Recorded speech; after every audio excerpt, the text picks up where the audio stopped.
தொடர்ந்து நம்மோடு பேசுவதற்காக பத்திரிகையாளர் ஷபீர் இணைப்பில் இருக்கிறார். அவரோடு பேசலாம்.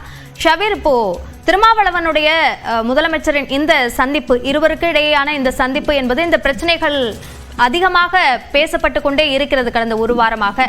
அதில் இது என்ன தாக்கத்தை ஏற்படுத்தும்? இந்த சந்திப்பு என்ன பொறுத்த வரைக்கும் இந்த கூட்டணிக்கும் அரசியல் ரீதியாக திமுகவுக்கும் விசிகேவுக்கும் மற்ற கட்சிகளுக்கும் இருக்கக்கூடிய அந்த உறவில் எந்த விதமான ஒரு சங்கடமும் ஏற்பட்டுவிடக் கூடாது என்பதற்காக நடைபெறுகின்ற ஒரு சந்திப்பு. அதாவது திருமாவளவன் ஒரு முடிவு எடுத்து விட்டார். அதாவது மது ஒழிப்பு மாநாடு நடத்த வேண்டும் என்பது அவரு கள்ளக்குறிச்சி சம்பவம் நடந்ததுக்கு பிறகு அந்த விஷயத்தை அவர் அறிவித்திருக்கிறார். அதை நோக்கி அந்த மாநாட்டுக்கான ஏற்பாடுகள் எல்லாம் செய்திருக்கிறார்.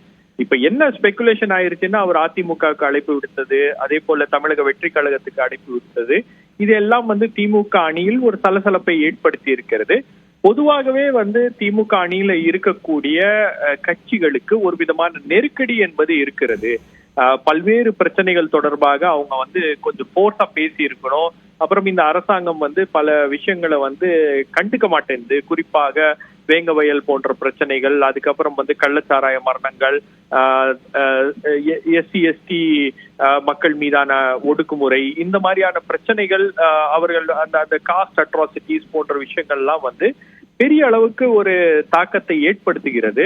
அந்த சமயத்துல அது குறித்து பல ஆலோசனைகள் வழங்கப்பட்டாலும் அதெல்லாம் கீழ் லெவல்ல இம்ப்ளிமெண்ட் பண்ண முடியாத ஒரு சூழல் என்பது இருக்கிறது. ஆகவே இதெல்லாம் ஒரு விதமான சங்கடத்தை விசிகே மற்ற கட்சிகளுக்கு எல்லாம் ஏற்படுத்துகிறது.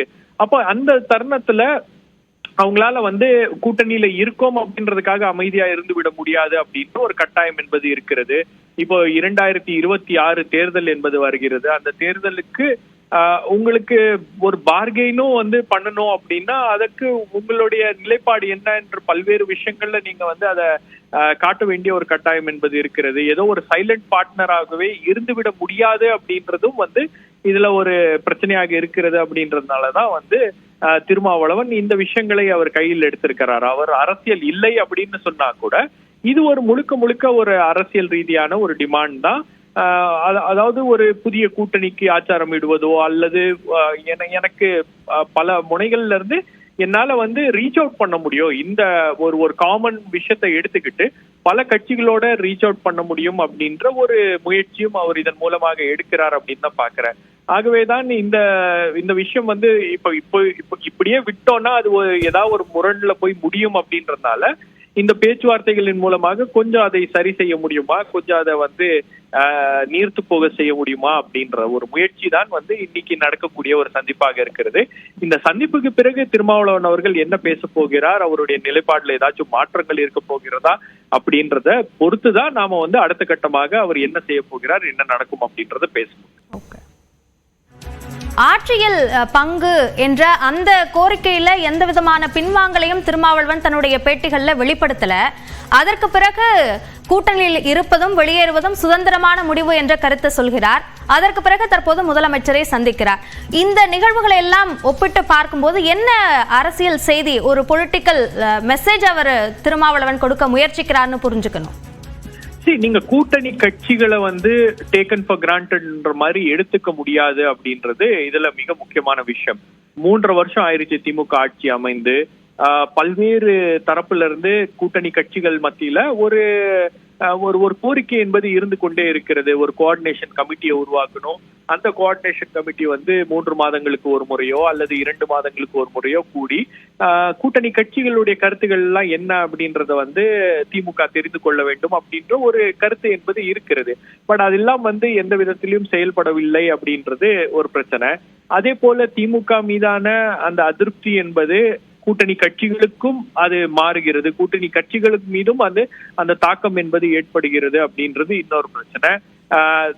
இன்னொன்னு, அதிகாரிகள் செய்கின்ற பல்வேறு நடவடிக்கைகளுக்கு கூட்டணி கட்சியில இருக்கக்கூடியவர்கள் பதில் சொல்ல வேண்டிய ஒரு கட்டாயம் என்பது இருக்கிறது. அவங்க திமுக கூட்டணியில இருக்கிறதுனால இந்த மாதிரி பல்வேறு விஷயங்கள் இருக்கிறது. அப்ப அந்த கோர்ஸ் கரெக்ஷன் எல்லாம் சொல்லுவதற்கான ஒரு அவென்யூ இல்லை அப்படின்றதும் இங்க ஒரு மிக முக்கியமான பிரச்சனையாக இருக்கிறது.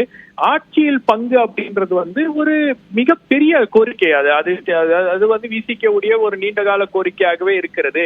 நீங்க அரசியல்ல பவர்ஃபுல்லாக மாறுவதை தாண்டி நீங்கள் ஆட்சியில் பங்கெடுக்க வேண்டும், உங்களுக்கு ஆட்சி அதிகாரம் கையில் வர வேண்டும் அப்படின்றதுதான் எந்த ஒரு அரசியல் கட்சியுடைய ஒரு நிலைப்பாடாகவும் இருக்க முடியும். அதை நோக்கிதான் எல்லா அரசியல் கட்சிகளும் போகும் அப்படின்னும் போது அந்த டாக்கை இப்ப கிரியேட் பண்ண வேண்டிய ஒரு சூழல் ஏற்பட்டு இருக்கிறது அப்படின்ற பாக்குறேன். அப்போ இந்த ஆட்சியில் பங்கு அப்படின்ற கோரிக்கை இவரோட மற்ற கட்சிகள் பேசிக்கிட்டு இருக்காங்களா, மற்ற கட்சிகள் இந்த ஆட்சியில் பங்கு இது போன்ற பல்வேறு கேள்விகள் இந்த நிகழ்வுகள் தொடர்பாக எழுகின்றன. இது சார்ந்த பல கருத்துக்களை எங்களோடு பகிர்ந்து கொண்டமைக்கு நன்றி திரு ஷபீர். இடைவேளைக்கு பிறகு மற்ற செய்திகளை தொடர்ந்து பார்க்கலாம்.